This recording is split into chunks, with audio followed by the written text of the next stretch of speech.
মই এতিয়া আমি দীঘলী পুখুৰীত আছোঁ আৰু দীঘলী পুখুৰীত মোৰ দেউতাও কটনৰ প্ৰফেচাৰ আছিলে ইয়াতে উজান বজাৰখিনিতে ডাঙৰ হোৱা আৰু এই গছ গছনি এইবিলাক মোৰ মা দেউতা ঢুকালে কিন্তু এই গছ গছনিহঁতে মানে মোৰ মা দেউতাহঁতৰ লগত কানেক্ট কৰে কাৰণ দেউতাহঁত যেতিয়া কটন কলেজত আছিলে দেউতাই যেতিয়া পঢ়াইছিলে এই গছবোৰ তেতিয়াই আছিলে আৰু এইটো দীঘলী পুখুৰী গুৱাহাটীত কেইটা জেগা আছে বাহিৰৰ জেগাত দিল্লীতে যাওক বা য'তে যাওক চব এৰিয়াত এটা এটা হেৰি আছে মানে পাৰ্ক আছে এণ্টাৰটেইনমেণ্টৰ কাৰণে জেগা আছে গুৱাহাটীত আমাৰ কি আছে কেইটামান জেগা আছে দীঘলী পুখুৰী দীঘলী পুখুৰী এতিয়া খোৱা জেগা কৰি দিলে এইখিনি সৌন্দৰ্যটোতো নাইকিয়া হয় এই যে আই লাভ গুৱাহাটী লেখা আছে সেইটোও ঢাকি দিলে তাৰ সন্মুখত প্লাষ্টিকৰ জাবৰ আৰু দোকান সোপা বহাই দিলে দেৰ should be different areas right জাগাই জাগাই চানমাৰীত এখন ফিল্ড হ'ব লাগে পাৰ্ক হ'ব লাগে যাতে মানুহে খোজকাঢ়িব পাৰে এতিয়া খোজকাঢ়িবলৈ জাগা ক'ত আছে জাগাই নাইকিয়া হ'ল আৰু মানে বয়সস্থ মানুহৰতো আৰু বেয়া ঘৰতে কনফাইন হৈ যায় মানুহে খোজকাঢ়িব নাই ক'তো যাবও নোৱাৰে দীঘলী পুখুৰী এটা যি জেগা এতিয়াও গ্ৰীণ হৈ আছে ধুনীয়া হৈ আছে পুৰণা Dighali Pukhuri is a heart of our city সেইদিনাখন কৈ আছিলে আগৰ দিনত মোগলৰ আগত এই দীঘলী পুখুৰী বোলে ৰেল লাইনৰ পৰা গোটেই ব্ৰহ্মপুত্ৰলৈ আছিলে এইটো আমাৰ হিষ্ট্ৰী আমাৰ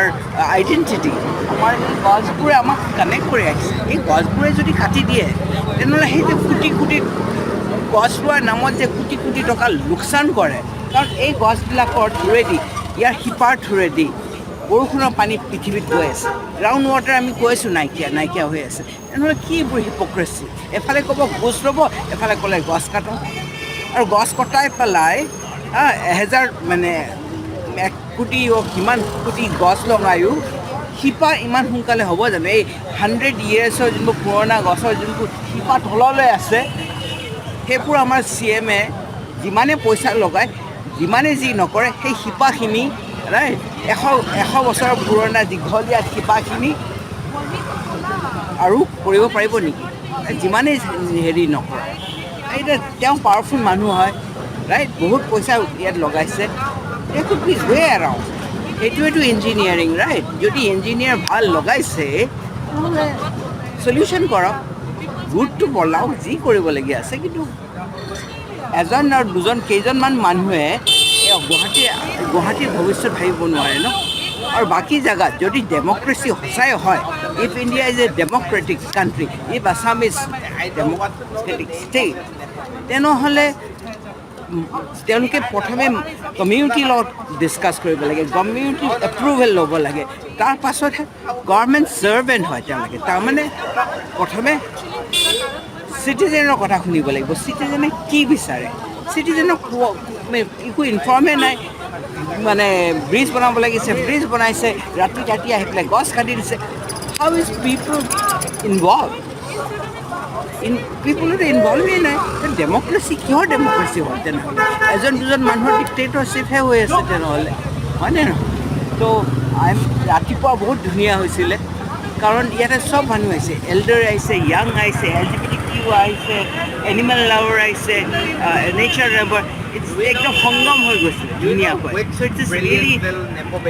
really nice to see all coming together thank you সেইখিনি হ'ব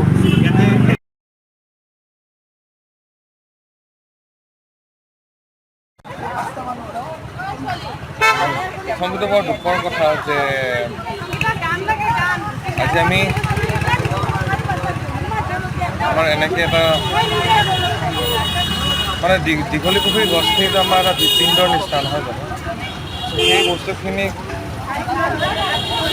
যিটো মানে যদি সঁচাকৈ সিদ্ধান্ত লোৱা হৈছে যে কটা হ'ব তেন্তে খুব দুখৰ কথা সেই দুখৰ কথাৰ লগত এটা বস্তু চাই মোৰ